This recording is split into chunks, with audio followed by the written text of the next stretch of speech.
Hello, everyone. We are going to kind of talk a little bit about or find out a little bit of information about 9/11 and its impacts um, on the United States and the world. So, you are going to move to different stations or different posters, and you're going to find out about different impacts. Now, I hope you know what the word impacts means, but if you don't, impacts is how did it affect different aspects of life in the United States for the people on September 11th, as well as days and even months afterwards. So, the first one that you're going to go to, or that you're at right now, is the impacts of September 11th on aviation. So, on September 11th, 2001, all aircraft within the airspace of the United States and Canada were ordered to immediately land at the nearest airport.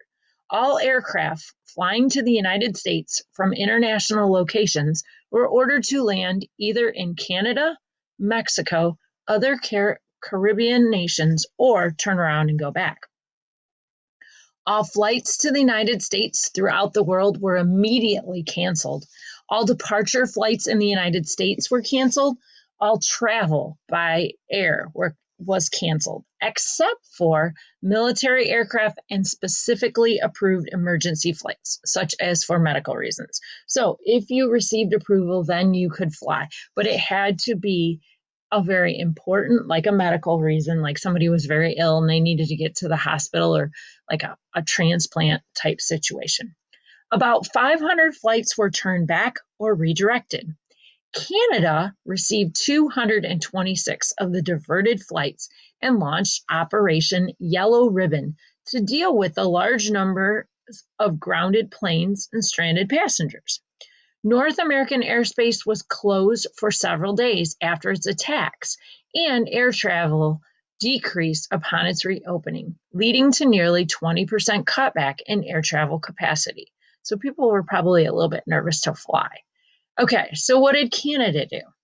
Canada remembers the 9/11 attacks, and this kind of goes along with aviation.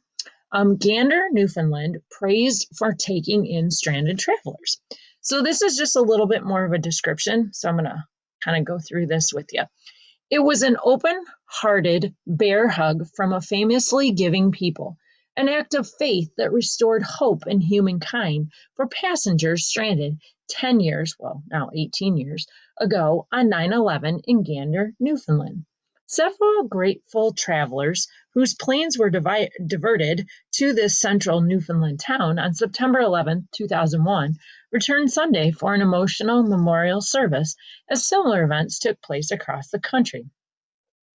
They wanted to thank Newfoundlanders and other Canadians who had answered the terrorist attacks on the United States, not with fear or suspicion, but with the kindness for strangers.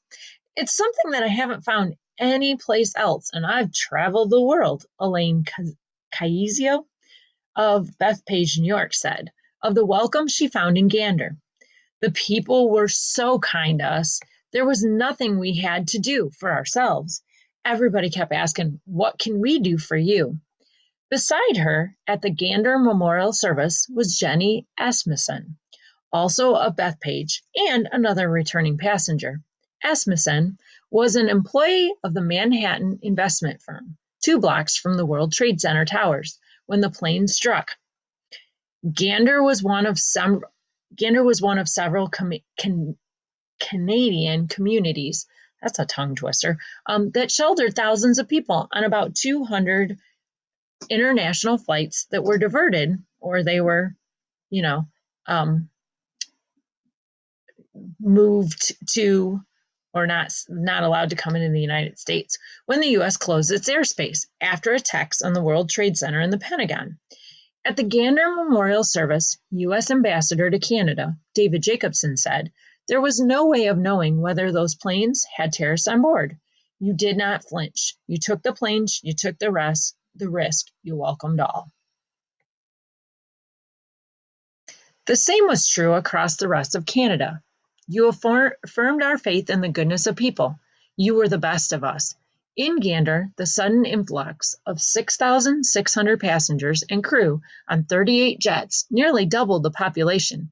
Residents here and in nearby towns welcomed strangers into their homes. Prescriptions were filled without charge, and schools and church halls became shelters.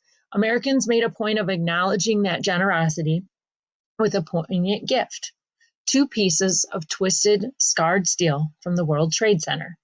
They were donated by firefighters in Bethpage and by the Port Authority of New York and New Jersey.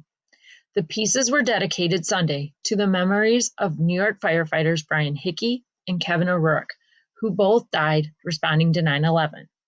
They will be a part of a memorial at the North Atlantic Aviation Museum in Gander. Good can outfit evil anytime, Gander Mayor Claude Elliott said during the memorial service. Human kindness and love and compassion are what our world is lacking today. We need more of it. Newfoundland and Labrador Premier Kathy Dunderdall said it was an honor to help people like us around the world wanted nothing more than to show our allegiance and our appreciation for the people of the United States in their time of tragedy, she said. We may remain proud to have helped you during your difficult time and proud you have become our friends, friends who share an extraordinary bond. Many Newfoundlanders, and if I said that wrong, I apologize, but um, ooh, sorry about that.